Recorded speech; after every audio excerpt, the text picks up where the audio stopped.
In this video, I'm going to share to you on how you can add a developer tab in Microsoft Word. Okay, so let's get started. First is we just need to open Microsoft Word. So go ahead in the Windows search bar and type Word. Click on it under the best match. Click on the blank document.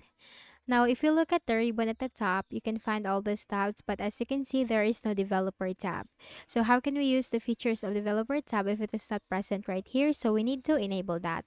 Click on the file tab, and here in the list of options on the left pane, simply click on more. Click on options. Now here in the word options, simply look for customize ribbon. You'll find in here customize ribbon. Click on this drop down and choose main tabs. Then scroll down and you'll find developer. Check that and then click on OK.